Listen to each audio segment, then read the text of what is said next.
Students, let's get started with the point digestive system on the textbook page number 84. You can see some pictures on the right side of the page. The jaw, the teeth, the root of the teeth and the different types of teeth. These all pictures are shown on your screen, right? These all are present in your textbook page number 84. So these all help us for chewing the food, right? We bite, we chew the food with the help of our teeth, with the help of our tongue. The digestive system consists of the alimentary canal and digestive glands. The total length of alimentary canal is about 9 meters. Its main parts are the mouth, the pharynx, the esophagus, stomach, small intestine, large intestine, rectum, and anus.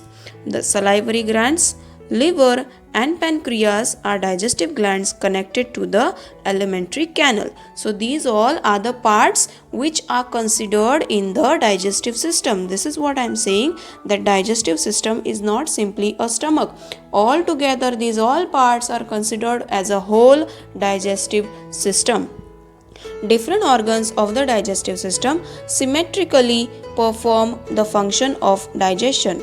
There are different stages in the process of digestion of food, and at each stage there is a different organ of digestive system which performs its specific role.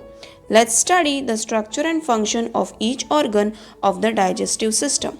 First point we will study now is the teeth. What does a teeth do? Teeth help us in chewing. The tongue help us in chewing, biting the necessary food which we intake in our body, which we intake as a food, right? So teeth does the work of chewing. The saliva and the enzymes help our food to digest better. Now what is enzyme? Enzyme is a liquid part present in the body of every living organism which helps us to digest the food. It helps to control, it helps to take the necessary food to the body, and the remaining food is given out from the body through the alimentary canal. Next one is mouth. Digestion of food begins in the mouth. Food is chewed with the help of teeth into very small pieces. Pharynx, also called as throat. The esophagus and the trachea open into the pharynx. So pharynx is the part present towards your throat. So throat is also called as pharynx. And pharynx helps us to swallow the food. Okay, the esophagus and trachea open into the pharynx. Liver. The liver is the largest gland in the body. It has a rich supply of blood. Its main function is storage of glucose. The gallbladder is situated between the liver. It stores the bile, the digestive juice secreted by the liver. When bile is carried into the small intestine, it mixes with the food there and helps in the digestion of fats. Bile contains bile salts. Okay, so the liver contains the lot of amount of blood. The liver is the largest gland in the body. It has rich supply of blood.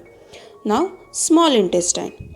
The small intestine is about 6 meters long. So, think about how much is 1 meter and how much will be 6 meter. As it is very small, the 6 meter long small intestine is just rolled into your body, into your stomach, and it is present towards the digestive system. Most of the digestion and absorption of food takes place here.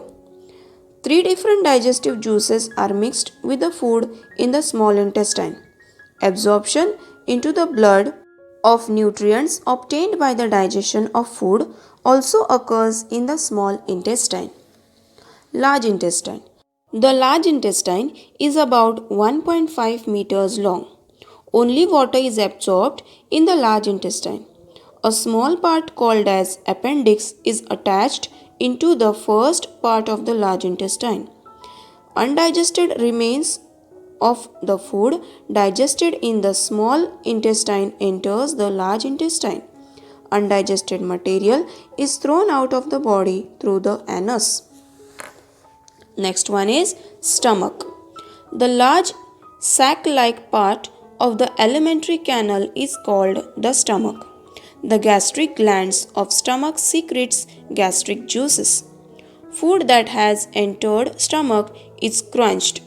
Three components of gastric juice, namely hydrochloric acid, pepsin, and mucus, are mixed with food here and it becomes acidic. Mainly, proteins are digested in the stomach. Due to the crunching and the action of gastric juices, food becomes a semi-solid slurry which is slowly pushed into the small intestines. Pancreas. The pancreas secretes the pancreatic juices that contains various enzymes. Esophagus. It is a tube leading from the pharynx to the stomach. It pushes the food towards the stomach. Salivary glands. Saliva is produced in the salivary glands in the mouth cavity, located in the front of the ears near the pharynx and below the tongue. It is carried to the mouth via duct. It is mixed with food during the process of chewing. So these all are the parts which help in digestion of food. Mouth, pharynx also called as throat, liver, small intestine, large intestine, stomach, pancreas, esophagus, salivary gland play the important role in digestion of the food. When we chew the food material taken into the mouth, that time saliva is released to the food which we chew, right? And with the help of saliva, the food becomes more tastier, and with the help of more enzymes thrown on the food material while chewing, it becomes easy for the large intestine and the small intestine to digest the food well. Let's turn to the next page now. Important glands of the digestive system, their secretions and functions. The chart is displayed on the textbook page number 86. It shows about different organs, the glands, secretion and functioning of each organ. Mouth, stomach and small intestines are the parts, the organs of the body, the organs of the digestive system with the help of which glands, secretion and functioning is done. Next, are we putting our health at risk? You can see the pictures of smoking, tobacco chewing and a picture of an open mouth which shows cancer. So what does it shows? What does it indicate? Effect of tobacco, alcohol, smoking on digestive system. Dear students, it is necessary for each and every person to take the proper care of the health. Why to take the proper health care? It is our need, it is our own life. So we should take the care of our health. Now, tobacco, smoking, taking alcohol in your body, these all results into different diseases. One of the harmful disease is the cancer. It may also lead to vomiting, nausea and headache. Now vomiting and headache, we all know what is nausea. Continuous flow of your nose is called as nausea. It is generally the side part of cough and cold. Okay, so these all leads due to excessive amount of taking in of tobacco, smoking continuously, taking in of alcohol, which we must not do.